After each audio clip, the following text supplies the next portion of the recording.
Yep, Samsung's first major Unpacked event is around the corner on the 14th of January 2021, and we all pretty much know it's going to be the S series flagship line for 2021, the S21 series. So this video is pretty much going to discuss what I'm personally excited for when it comes to the S21 series. Let's go.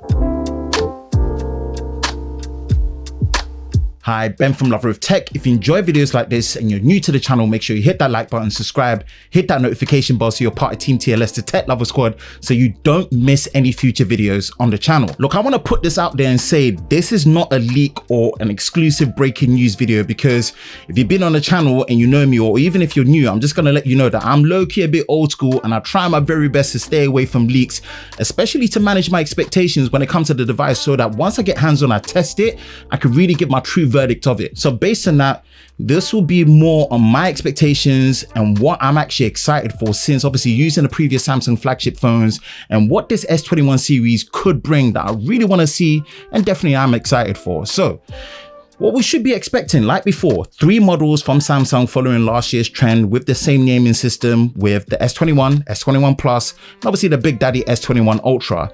Out of the 3, the one I'm most excited for definitely has to be the S21 Ultra, and it's specifically the one feature on there that I'm really excited to see and I'm hoping to really pull off, which we're going to get into later. Now, in terms of size, we should be seeing the same as previous at 6.2, 6.7 and 6.9 inches respectively for the S21, S21 Plus, as well as the S21 Ultra. And as someone that's used both the S20 Plus as well as the Note 20 Ultra and the Z Fold 2, I'm definitely leaning more towards the S21 Ultra. Now, from the little I've seen of the leaks of the design from all 3 models, I'm actually low-key liking what I'm seeing, but like I always say, man, I'm going to take it with a grain of salt, because until I get proper hands-on testing, renders don't always do justice to the devices until you actually see them, touch them, feel them and use them in real life. But overall, I'm interested in seeing them live and direct, so hopefully we're going to be able to test and see that very soon. Now, performance-wise, as expected, we should be seeing the announced and the updated 5nm chip from Qualcomm, which is the Snapdragon 888 or 888.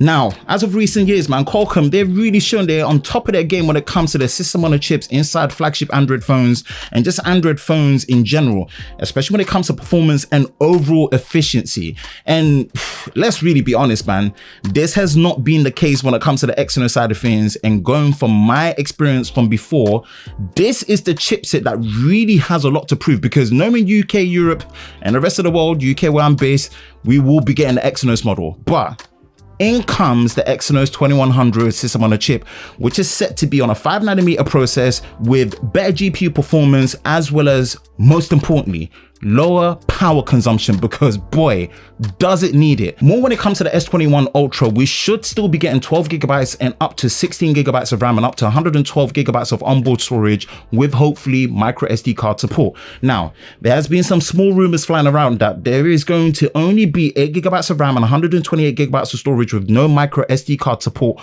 on the normal S21 and the S21 Plus. Look, this is hoping that this is not true, but we've just got to wait and see. Here's hoping we also get bigger batteries across all 3 models. For example, 4,200 milliamps on the S21, 4,800 on the S21 Plus, as well as 5,200 on the S21 Ultra. Look, I'm going to be honest, again, I've not looked that deep into this area when it comes to the battery capacity, so let's hoping that at least, please, is either the same battery sizes as before or bigger, not smaller, please. But one thing I would personally love to see is faster charging, because as fast as the previous models were, when you look at how fast they actually recharge, they take a decent amount of time after 1 hour to recharge from dead zero to 100%, which for someone like me that values fast charging, it's not really fast charging to me if it's not charging under 1 hour. So here's hoping for faster charging.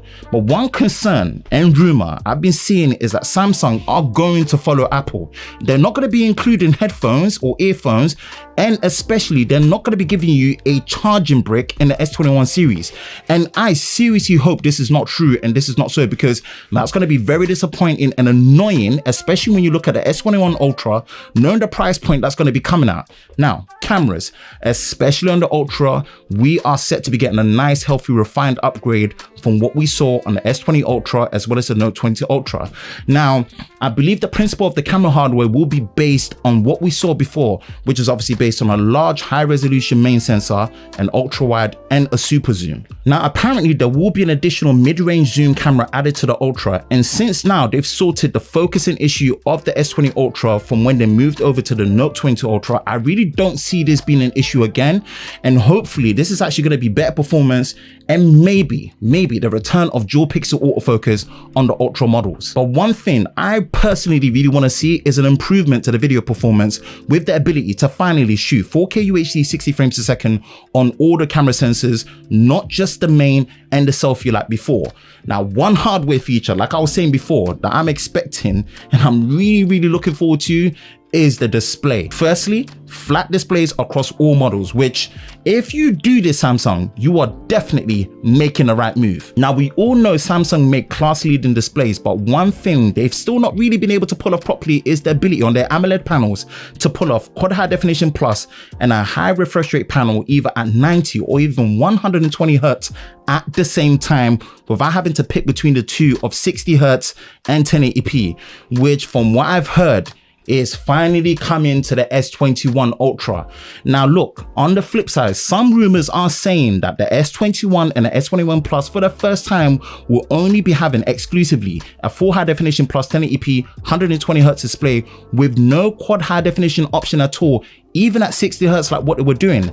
And honestly, if this is true, then this is going to be a very low-key strange move from Samsung, and also the first time they've done this since, check this, the Galaxy S5. Now we'll see if this is true and how much of a difference this is going to make to one, the price, and generally the overall experience. Rumors are also saying specifically for the S21 Ultra we will finally be getting S Pen support. Now to what extent we're going to be getting the S Pen support on the S21 Ultra will be very interesting to see, but if this is true, man, bring it on. But for me, that one feature I'm finally personally excited to see is quad high definition plus on an AMOLED panel at 120 Hz all at the same time. That's it for me, Ben from Lover of Tech. Bring on the Unpacked event. I'm definitely eager to see it. You will be seeing reactions from me, and hopefully once I get the product hands on, lots of testing on the channel. That's it for me, Ben from Lover of Tech.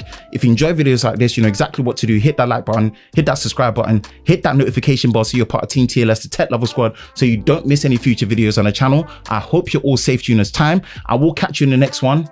Peace.